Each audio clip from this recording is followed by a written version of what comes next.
নামাজে মনোযোগ বসাতে পারছি না, এক্ষেত্রে কি করা উচিত? নামাজে মনোযোগ বসাবার জন্য অনেক করণীয় আছে। নামাজে মনোযোগ ধরে রাখতে পারেন না, এই সমস্যা কি আপনাদেরও আছে ভাই? আছে? নামাজে মনোযোগ ধরে রাখতে পারেন না?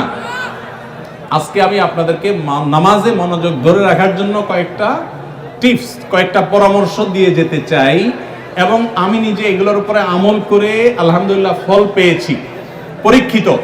এরকম আমলগুলোর মধ্যে এক নম্বর হলো, ভালো করে শুনেন, এক নম্বর হলো চোখের হেফাজত করবেন। চোখের, মোবাইলে বা বিভিন্ন ভাবে চোখ দিয়ে হারাম জিনিস দেখেন, মেয়েদের ছবি দেখেন, ফিল্ম দেখেন, নাটক দেখেন, বিভিন্ন হারাম জিনিস দেখেন, এটা আপনি বন্ধ করেন। পরীক্ষামূলক 1 মাসের জন্য আপনি একটু চোখের রোজা করেন, আত্মনিয়ন্ত্রণে করার চেষ্টা করেন।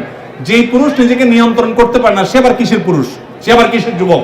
নিজেকে নিয়ন্ত্রণ করার চেষ্টা করেন, এবং চোখের হেফাজত যদি আপনি করতে পারেন, আমি আপনাকে লিখিত দিতে পারি, টানা যদি আপনি দীর্ঘদিন আপনি এই কাজটা করেন, ইনশাআল্লাহ আপনি নামাজ এবং যে কোনো ইবাদতের স্বাদ পাবেন।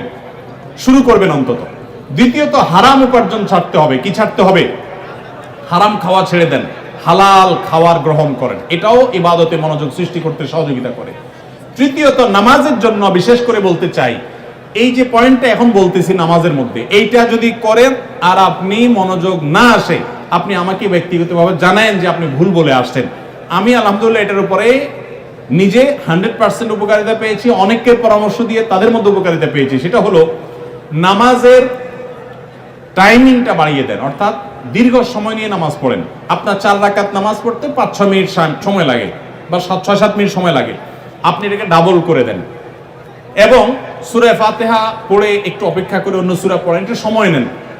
একইভাবে রুকুতে গিয়ে একটু লম্বা সময় ধরে তাসবিহ, সাধারণত আপনি 3 বার তাসবিহ পড়েন, এবার আপনি 6 বার 7 বার পড়েন, 9 বার পড়েন, আরো বেশি করে পড়েন, একটু সময় বেশি নেন। রুকু থেকে উঠেই আবার সিজদা যান সব সময়, আজকে সেটা করেন না।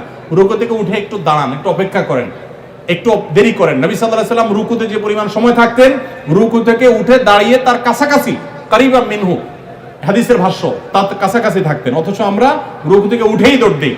তো আপনি উঠে একটু অপেক্ষা করেন, দাঁড়ান, অন্য সময়ের চাইতে ডাবল সময় দাঁড়ান। এভাবে যদি প্রত্যেকটা কাজ আপনি সময় নেন এবং ধীরে ধীরে করেন, ইনশাআল্লাহ বিইذনিল্লাহ আপনি নামাজের মধ্যে মনোযোগ দেখতে পাবেন।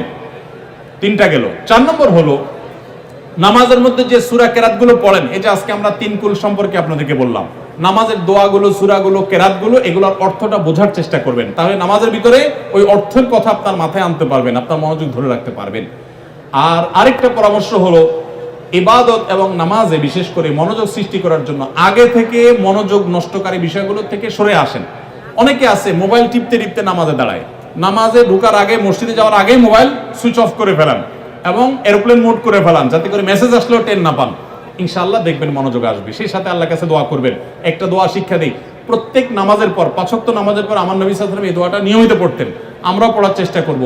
আল্লাহুম্মা আইন্নি আলা যিকরিকা ওয়া শুকরিকা ওয়া হুসনি ইবাদাতিক, হে আল্লাহ আমাকে আপনি সাহায্য করুন, আপনার জিকির যেন করতে পারি, আপনার শুকরিয়া যেন আদায় করতে পারি, এবং আপনার ইবাদতটা যেন সুন্দর মতো আদায় করতে পারি। এই দোয়াটা 5 ওয়াক্ত নামাজের পরে অর্থ সহকারে বুঝে পড়বেন, ইনশাআল্লাহ আপনার নামাজে আপনি মনোযোগ ধরে রাখতে পারবেন। আল্লাহ আমাদের সবাইকে তৌফিক দান করুন। নামাজের মজা এমন এক জিনিস ভাইরা, আমাদের নবী সাল্লাল্লাহু আলাইহি ওয়াসাল্লাম রাতে যখন নামাজে দাঁড়াতেন, পা ফুলে যেত, রুকুতে যেতেন না, এত সময় ধরে কিরাত পড়তেন, মজা পাইতেন। আর আমাদের কাছে নামাজটা একটা বোঝা, পড়ে শেষ করতে পারলে আমরা বাইরে যেতে পারলে জান বাঁচে, কারণ মজা পাই না। এজন্য নামাজের স্বাদ আনার জন্য, মনোযোগ সৃষ্টি করবার জন্য এই আমলগুলো আমরা লক্ষ্য রাখবো। আল্লাহ তৌফিক দান করুন।